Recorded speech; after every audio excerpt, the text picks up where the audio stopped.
Oke, jadi ngelanjutin video yang kemarin, hari ini kita bakalan bahas rekomendasi HP untuk lebaran di range harga 2-3 juta. Kalau kemarin kan kita ngebahas yang range 1-2 juta dan kemarin saya belum pakai baju edisi lebaran. Sekarang saya bakalan pakai karena ini adalah sponsor dan sponsornya adalah bukan saya, ini saya beli sendiri, nggak ada sponsor. Jadi sekarang langsung aja kita bahas 5 HP rekomendasi untuk lebaran.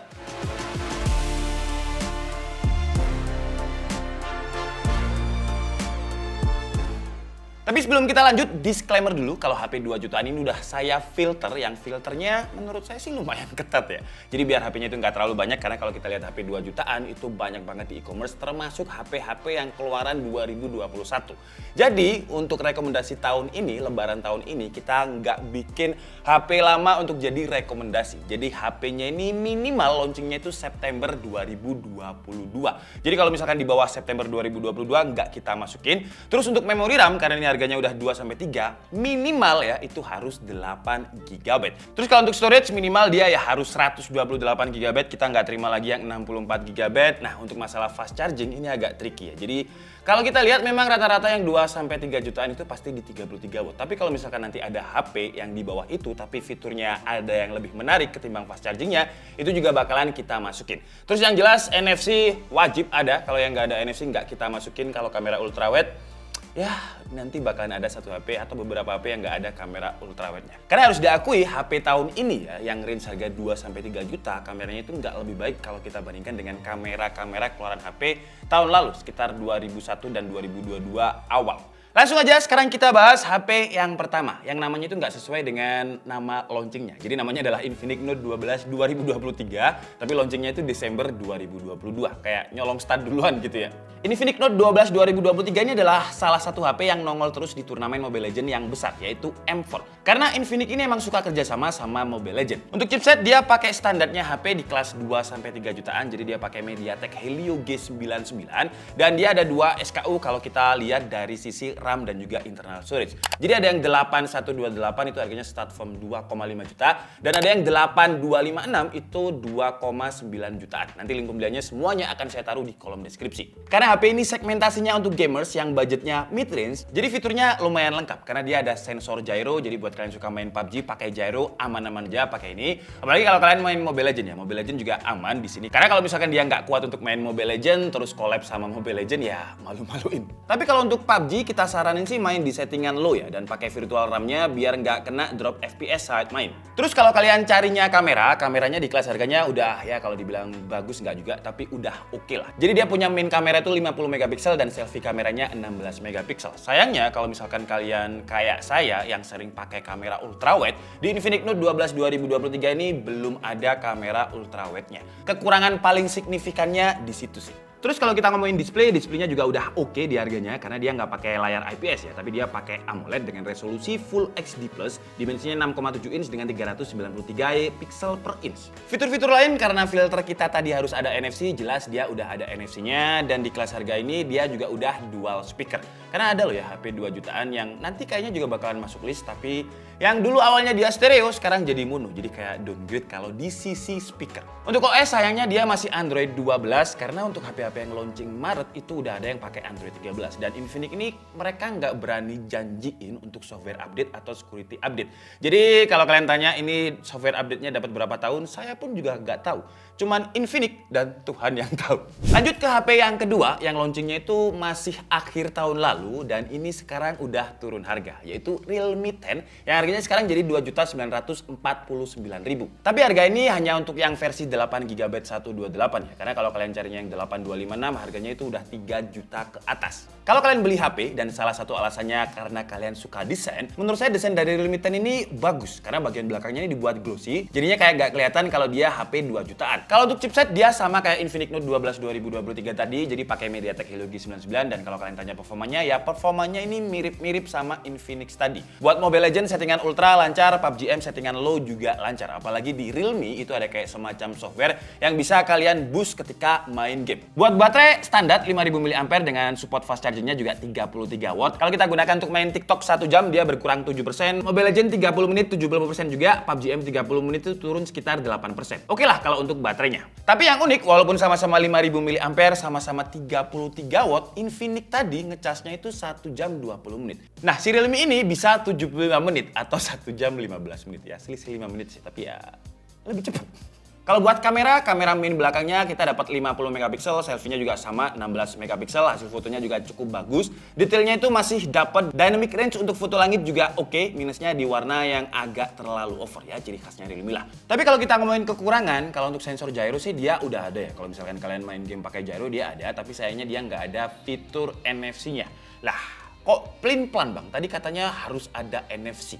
Ya, karena ada subsidi di Realme 10 ini. Jadi dia mengurangi NFC tapi ada fitur yang lebih oke dibandingkan kompetitornya. Karena di harga kelas 2 jutaannya ini, dia udah pakai AMOLED 90Hz dengan proteksinya Corning Gorilla Glass 5. Yang dimana Corning Gorilla Glass 5 ini bisa dibilang proteksi HP flagship pada zamannya ya, sekitar pada tahun 2020 lalu. Jadi kalau kalian nggak butuh-butuh banget NFC, ya Realme 10 ini bisa jadi rekomendasi. Tapi kalau misalkan kalian butuh, ya bisa cari kompetitornya yang udah ada NFC. Karena di sini kayak disubsidi ya. Jadi AMOLED-nya 90Hz dan secara dimensi, dia juga lebih kelihatan tipis. Walaupun secara angka kalau saya baca itu 8 mm, tapi bobotnya dia enteng 183 gram, sementara Infinix tadi 193 gram. Selisih 10 gram itu lumayan. Kekurangan lain kalau dari sektor kamera sama kayak Infinix tadi, jadi dia nggak ada kamera ultrawide, terus kemampuan videonya juga cuma mentok di 1080p 30 fps, baik selfie atau main kameranya yang 50 megapiksel. Sekarang kita lanjut ke HP 2 jutaan yang saingannya itu biasanya malah generasi sebelumnya dari brand itu sendiri ya. Ya, kalian bener banget, namanya adalah Redmi Note 12 yang harganya itu mulai dari 2.500.000 sampai 2.900.000 untuk yang varian paling tingginya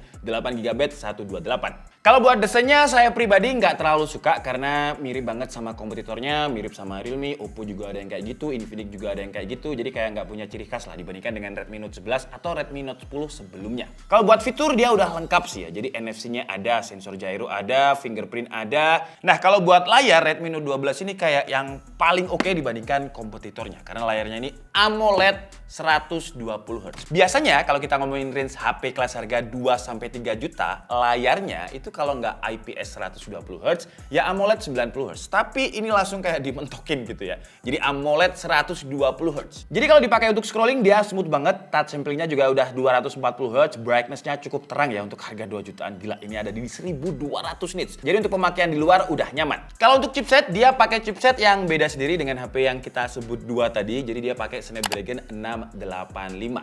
Yang secara performa memang kalau kita tes Antutunya ya itu lebih kenceng MediaTek Helio G99 dibandingkan dengan Snapdragon 685. Tapi menurut saya ya, entah kenapa HP-HP yang saya review kalau dia pakai MediaTek Helio G99, ISP-nya itu kayak kurang gimana gitu. Beda dengan Snapdragon. Nah, jadi kalau kita ngomongin kamera, walaupun resolusinya ini sama-sama 50 megapiksel, tapi karena ISP-nya Snapdragon itu kayak lebih baik, jadi hasilnya juga lebih baik juga. Tapi ya itu dia, komprominya ada di performa. Performanya masih lebih kenceng MediaTek Helio G99. Kalian tinggal pilih aja, kalian suka main game atau suka pakai kameranya. Jadi kalau misalkan kalian lebih mentingin game ya pakainya G99. Kalau kalian lebih mentingin kamera ya Redmi Note 12 di kelas harga 2 juta ini udah oke banget. Kalau untuk kemampuan record videonya masih sama, jadi 1080p 30 fps baik main ataupun selfie kameranya. Tapi untuk Redmi Note 12 ini masih dikasih kamera ultrawide. Kalau saya pribadi tuh butuh banget ya kamera ultrawide. Tapi kalau kalian nggak butuh kamera ultrawide sih, tapi kayaknya jarang deh orang yang nggak butuh kamera ultrawide. Malah yang nggak butuh itu menurut saya makro itu kayaknya nggak butuh. Terus pembedanya Redmi Note 12 ini dibandingkan kompetitornya di kelas harganya ini dia udah memiliki sertifikasi IP53. Tapi untuk proteksinya dia masih pakai Corning Gorilla Glass 3. Kalau Realme tadi kan udah Corning Gorilla Glass 5. Ya memang biasalah disub-sub seperti itu, disubsidi atau dikompromi kayak gitu. Kalau untuk baterai sama 5000 mAh, terus support fast chargingnya juga sama di 33 watt. Rata-rata HP 2 jutaan memang 33 watt. Dan tahun ini yang saya suka dari Redmi walaupun desainnya menurut saya tadi terlalu mainstream karena banyak yang pakai, tapi dengan desain kayak gini dimensinya jadi lebih tipis, dimensinya itu cuma 7,9 mm dengan bobot sekitar 183 gram. Mirip sama Realme 10 ya. Desainnya mirip, bobotnya juga mirip. Wah, dari tadi 2 jutaannya kok 2 jutaan besar bang, mulai dari 2,5 juta ke atas lah. Nah, kalau kalian carinya yang 2 juta kecil, ini ada HP yang keempat, namanya adalah Infinix Hot 20S. Harganya itu ada di 2.365.000. Dan buat kelas harganya, kalau kalian carinya price to performance, Infinix Hot 12S ini bisa kalian lirik. Karena untuk layarnya, dia memang masih pakai IPS, tapi di harga 2,3 juta ya, bukan 2,5 juta ke atas. Dia udah pakai refresh rate 120 Hz. Dan refresh rate-nya di sini beda sama Tecnopova. Tecnopova itu memang 90 Hz, tapi touch sampling-nya kayak ya masih sama-sama aja gitu. Tapi kalau si Infinix Hot 20S ini, dia punya touch sampling yang 240 Hz. Jadi ketika kita scroll, memang kerasa lebih smooth gitu. Ibaratnya kalau kita main karambol kayak dikasih bedak, jadi kayak ketika kita scroll itu kayak ada efek di telinga kita itu kayak gitu. Kalau touch samplingnya bagus juga. Kalau untuk chipset dia pakainya Helio G96, jadi komprominya di sini ya. Nggak pakai Helio G99, tapi Infinix itu ada fitur yang namanya Darling Engine yang di dalamnya ada fitur game turbo. Pas kita gunain untuk main PUBG di settingan high dia aman-aman aja, stabil di 40-an FPS. Tapi kalau kita gunakan untuk main Genshin ya dia nge-lag ya. Ini bukan HP yang digunakan untuk main game Genshin Impact karena chipsetnya kurang kenceng. Buat kamera kita dapatnya triple kamera, tapi sayangnya 50 megapiksel main, makro depth-nya 2 megapiksel. Makro dan depth ini kayak cuman ya jujur aja lah, makro dan depth ini kalau saya pribadi nggak pernah pakai, jadi kayak cuman hiasan aja. Jadi gimana caranya HP entry level dan mid range itu konfigurasinya kameranya terlihat banyak, udah gitu aja kalau kita ngomongin makro dan depth karena cuman 2 megapiksel. Tapi untuk kamera minnya di Infinix Hot 20S ini bisa di 1440p 30 fps atau 2K 30 fps yang nggak dimiliki sama brand kompetitor lainnya. Dia unggul di video, tapi ada beberapa komponen yang disubsidi atau dikompromi biar dia harganya bisa tetap 2,3 juta. Apa itu? Yaitu sensor gyro. Jadi buat kalian yang suka main PUBG M pakai sensor gyro ya jangan beli HP ini, beli HP lainnya yang ada sensor gyronya. Dan kalau kalian sering pakai NFC, HP ini sayangnya juga nggak ada NFC. Jadi pilihannya ya kalau kalian butuh video dengan resolusi 2K bisa pakai Infinix Hot 20S ini. Apalagi harganya paling terjangkau dari 5 rekomendasi HP yang akan kita bahas ini di 2,3 juta.